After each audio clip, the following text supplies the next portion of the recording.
থেকে বাঁচার জন্য আমাদেরকে তৃণমূল পর্যায় থেকে একেবারে কেন্দ্রীয় সরকার পর্যন্ত সব ক্ষেত্রে আল্লাহকে ভয় করে যে পরকালে জবাবদিহি করতে হবে। এটাকে পদ মনে করবে না, দায়িত্ব মনে করবে। মানুষের সেবা করাকে দায়িত্ব মনে করবে। এই জন্য আল্লাহর কাছে জবাবদিহি করতে হবে। এই অনুভূতি নিয়ে যারা কাজ করবে তারাই সঠিকভাবে সমাজটা চালিতে পারবে।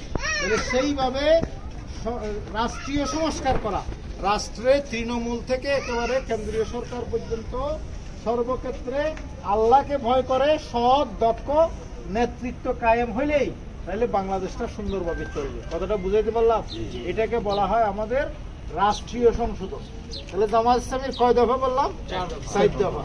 প্রথম হলো দাওয়াত, আমরা মানুষকে আল্লাহর দিকে ডাকি। 2 নম্বর হলো সংগঠন এবং প্রশিক্ষণ, তাদেরকে বই নিয়ে বৈঠক করি, আলোচনা করি, কোরআন আলোচনা করি, ইসলাম শিক্ষা দিই। 3 নম্বর হলো ইসলাহে মুআশারা বা সমাজ সেবা, সমাজ সংস্কার, সেটার অংশ হচ্ছে এই ছোট্ট একটা কাজ। এরপর সর্বশেষ দফা হচ্ছে রাষ্ট্রীয় সংস্কার। রাষ্ট্রীয় সংস্কার যদি না হয় তাহলে সঠিক অর্থে আমাদের এখানে শান্তি আসবে না।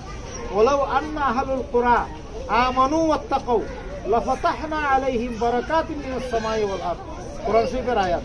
ওয়ালাউ আন্না আহলুল কুরা, যদি কোন অধিবাসীর লোকেরা আমানু আল্লাহর উপর ঈমান আনে, ওয়াত্তাকাউ এবং আল্লাহকে ভয় করে চলে, তাহলে আল্লাহ বলছেন কি লাফাতাহনা আলাইহিম, তাদের জন্য খুলে দেব বারাকাতিন মিনাস সামাই ওয়াল আরদ, আসমান থেকেও বরকতের দরজা হবে, জমিন থেকেও কি হবে? বরকতের দরজা খুলে যাবে। এখন তো আযাবের দরজা খুলে ফেলছে আমাদের অপরাধের কারণে। এই জন্য আল্লাহর কাছে আমাদের ক্ষমা চাইতে হবে এবং সেই মুত্তাকি খোদাভীরু নেতৃত্ব আসলেই আমাদের